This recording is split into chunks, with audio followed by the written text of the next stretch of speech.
In this episode, the perfect road in Colorado, on which I take my bike on a flight. My sexy underwear. I call my wife for help. We meet a marmot and a billion-year-old geography lesson. And we meet Santosh from Nepal.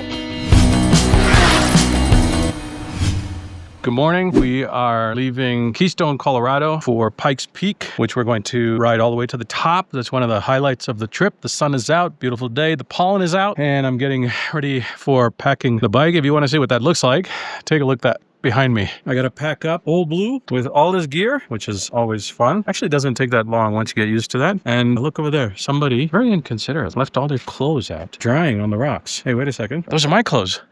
So they do have a laundry and a dryer here. Very considerate of them. Unfortunately, I don't have a roll of quarters. So I washed my clothes in the sink last night. Oh, they're still wet. Oh, geez. Oh, that's going to be fun. Some of it's dry, the light stuff. These t-shirts are all dry. Great. Underwear is kind of dry. Very nice. You see my underwear. So I learned another valuable lesson on long trips. Get quarters during the day when you're at the coffee shop instead of at the hotel where there's no place to get quarters. So I'm going to pack up Old Blue and go meet Jamshed. He's staying in Breckenridge, about 15 minutes from me. He's up and ready, transferring data, had his breakfast. I'm going to grab a coffee and then we will be on our way.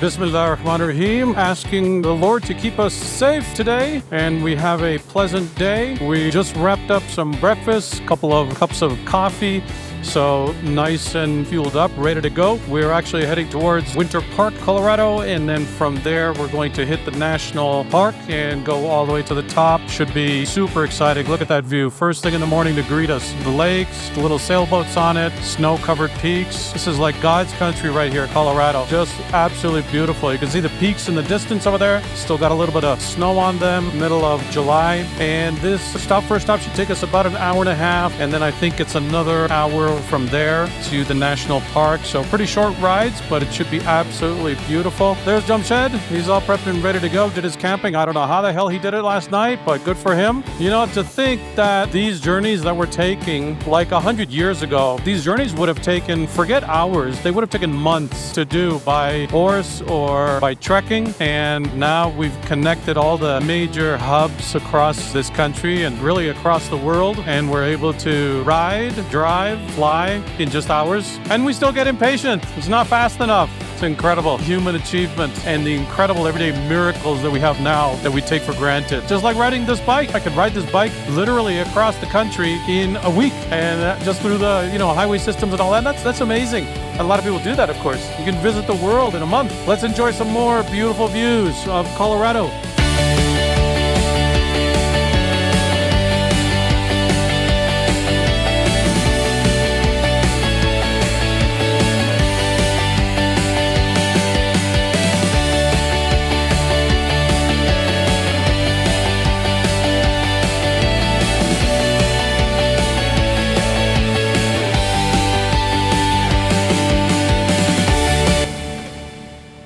The moose says everyone is welcome. We see a lot of that in these little towns. A lot of these welcome signs with that LGBTQ symbol. Apparently gay moose are welcome in this town.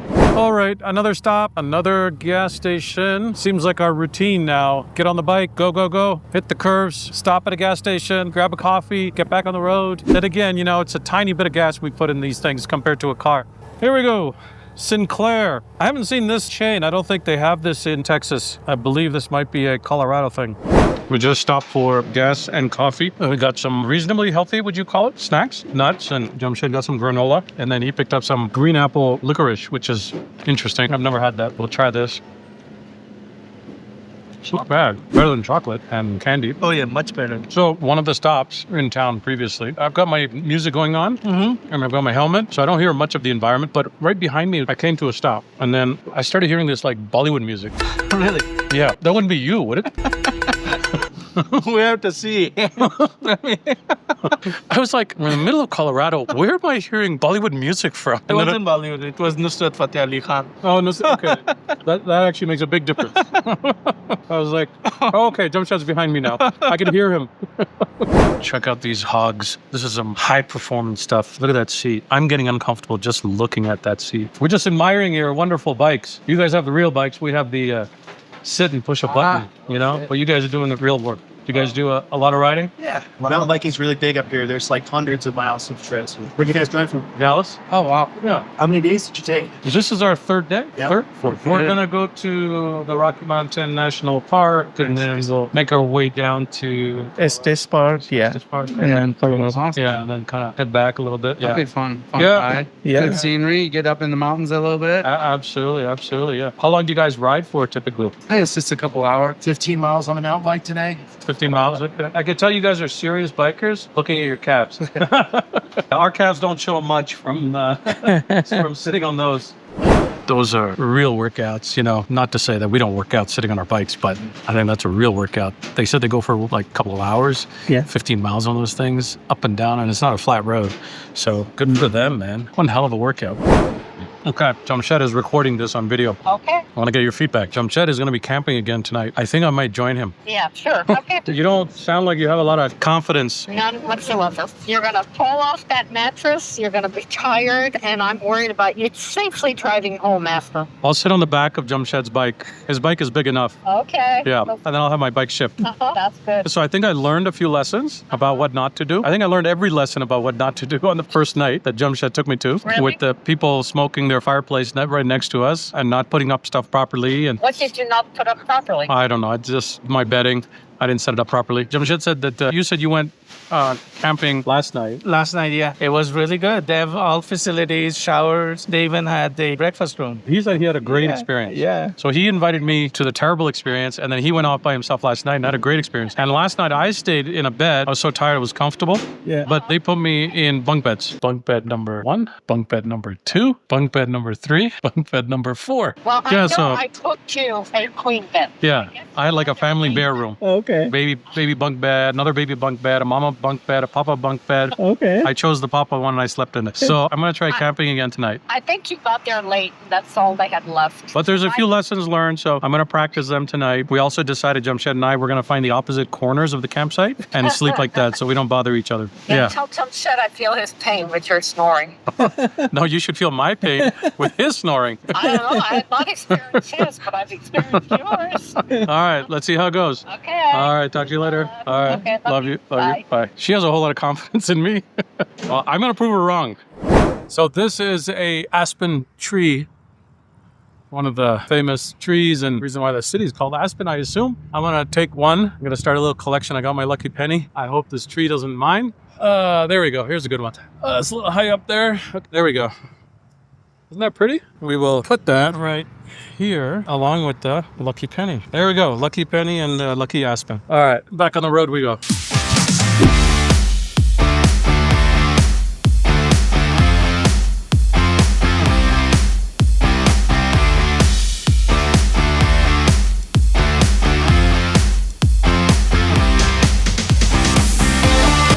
Pulled over by the side of the road. We seem to be a little bit lost, even with the GPS, to the national park. Somehow our GPS has misdirected us. We were 30 minutes away, and now it's saying we're 50 minutes away. And they just put a new tar on this road, and you've got to be super careful about that. I leaned my bike, put out the parking leg, and look what happened.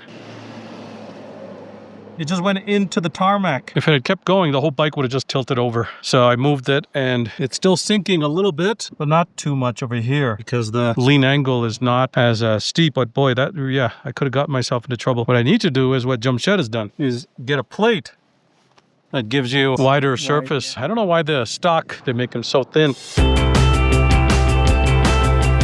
We just made a U-turn because we got lost. So even following the GPS, sometimes you can get lost. We rerouted probably about an extra 30 minutes, and now we are following Jamshed's Garmin because our phones have no signal. So all part of the adventure. We are now in the Rocky Mountain National Park. This route has some absolutely gorgeous turns and twists, just the way we like it. So I was leading for quite a while, and now I've asked Jamshed to jump in front of me so I can film him a little bit. There's some pretty sharp turns, some hairpack pin turns, about 15 mile an hour. Good opportunity to practice your second gear control and bike lean, which is exactly what we're doing.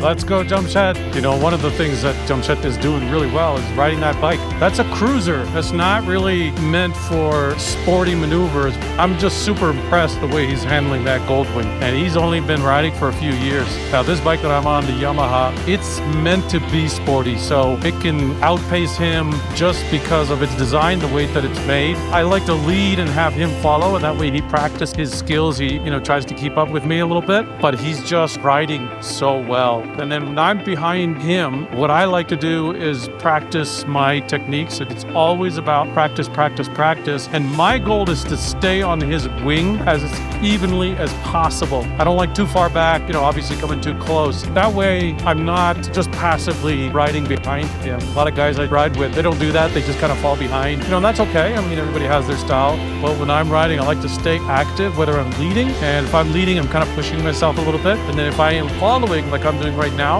I'm staying on his wing. I want to be like glue and just practice slowing down, speeding up, matching what he's doing, almost like in fighter jet, the squadron formation. I feel that my skills get better and better as I do that because it's just anticipating the next move. It's anticipating, the next thing on the road. And so if you're prepared for quick stops or quick acceleration or quick turns, it's just building your skill to the next level. There's some water over here. This could be a little bit dangerous just because it's potential ice water. Weather's beginning to cool down slightly as we increase our elevation over here. Anxious to get to the top and see the views from the top and see what that looks like.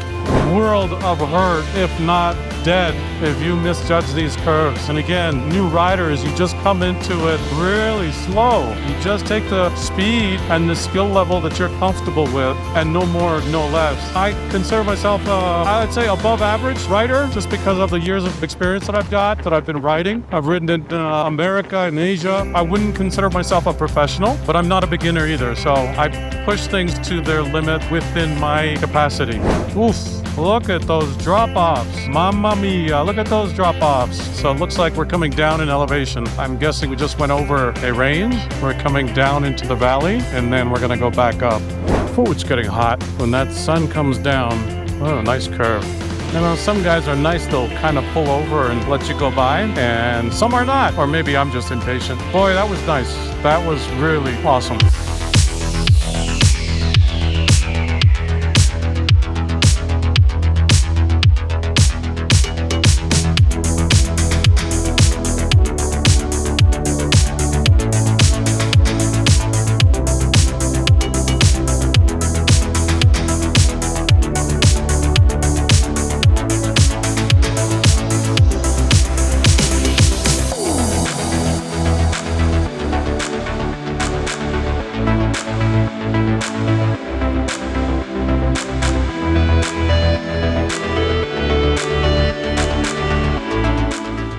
The car's way up there near the top.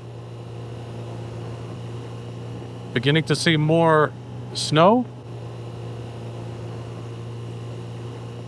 We made it to the top. It's very windy, but absolutely gorgeous. Now we're climbing up this trail, and there's all these little signs with some very interesting things. So this little sign over here, if you can see that, this sign says, "The Alpine Tundra is a land of contrast and incredible intensity, where the sky is the size of forever and the flowers the size of a millisecond." By Anne Zwinger from a poem, Land Above the Trees. You're entering a special world. Life here is strained by scouring winds and bitter cold, and only the hardiest survive. So I guess Jamshed and I would probably die.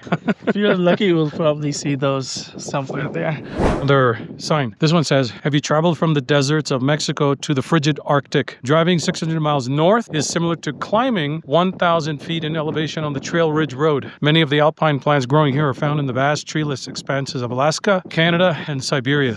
And they have a picture of these birds. I don't know what these are, but we've seen a few on the road. They're kind of like marmots, if that's the right word.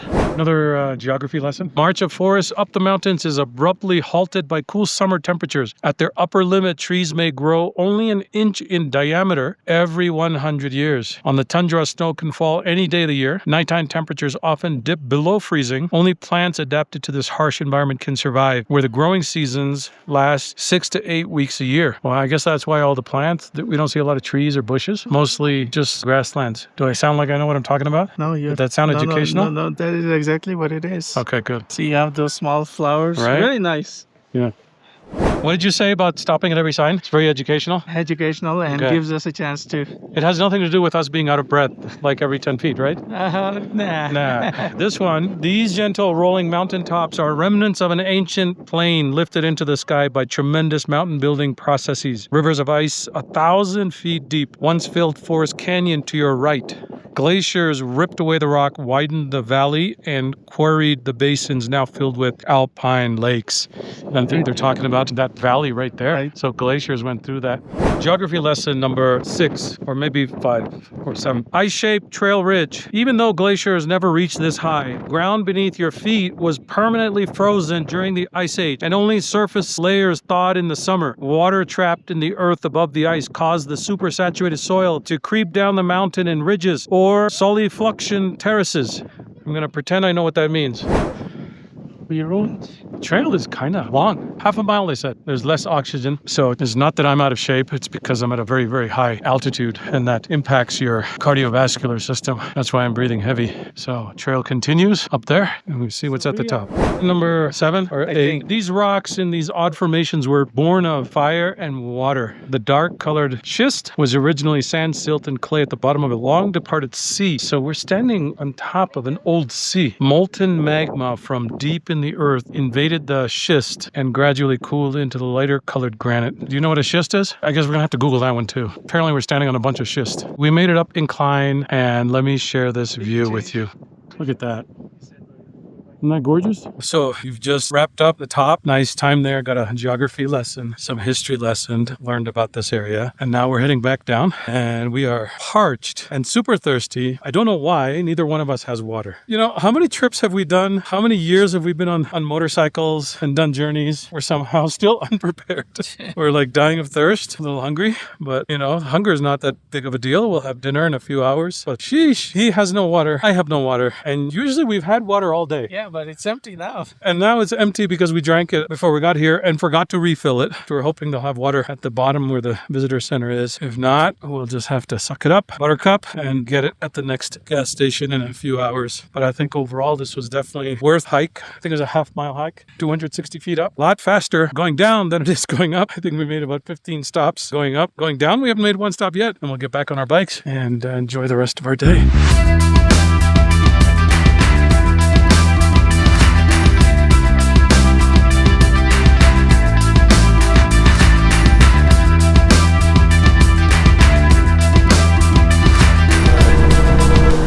Absolutely awesome day. Lots of riding, lots of ups and downs, literally. We left the Rocky National Park. The trip was just breathtaking. Coming down from the mountain, Jamshed took the lead, and for the last hour, since we forgot our water, our energy level just depleted down to zero.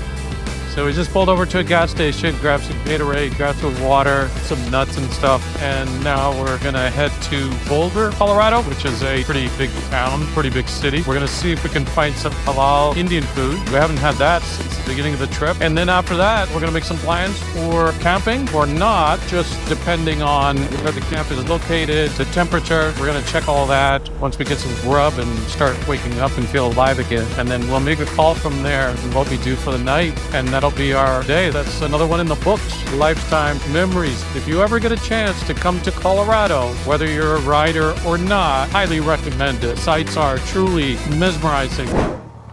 Are you hungry? I'm good. Let's go get some Indian food.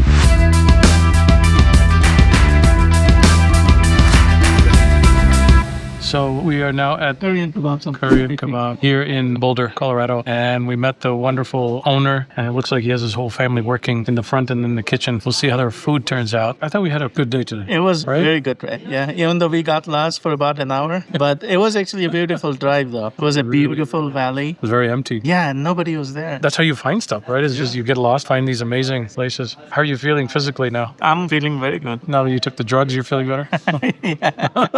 Tylenol, yeah. Yeah. Tylenol saved the day, you know? Again, I got to give credit to my wife. She thought of everything. I didn't even think about that. She packed it, we finished it, and then Jamshed went out and bought some more. We're kind of giving away one of our secret formulas to long distance motorcycling is, you know, good drugs. Exactly. Good legal drugs to keep you going when you're riding for hours and hours and hours. Santosh is one of the managers of Korean Kebab. How long has this restaurant been around? Running 12 years. 12 years. 12 years. And this is a family-run business. Yeah, family. You said you have family in the back, Cousin. family in the front. The owner is a relative of yours, Relatives, yes. so the whole family's involved. Yeah. And you guys are from where? From Nepal, sir. Oh, the whole family. So it's a Nepalese restaurant Yes, some of of Indian food. stuffs, some Mexican, some Salvador. Okay. And the food is halal. Yeah, all halal. You get a lot of people come in for the halal food? Yes, yes, sir. Specifically, like a lot of Muslims? Okay. Thank you so much for making us Thank you very feel much. like home. We've been on the road for 4 days now. This feels a little bit like home for us. You know? you We're very much. tired of bagels and coffee and chips. It is very great pleasure to have with us today. Thank you so much. very Next much. time we come through, we'll make sure we look for Santos and your amazing Indian food. Thank you for dining with us. Sir. Absolutely. Thank you so much. So we just got served our dish, or thali as they call it, and I ordered some chicken vindaloo. So let's give this a try. Looks delicious. We'll give this a try and see how good it is. Pretty good. Good. Spiced really well. Let's try the dal. Really good. I think it's going to hit the spot. Definitely recommend it. And you got the chana? Yeah, I got the chana and then chicken kebab. Place seems popular. There's people coming in and out. Yeah, I see a lot of people. That's always a good sign.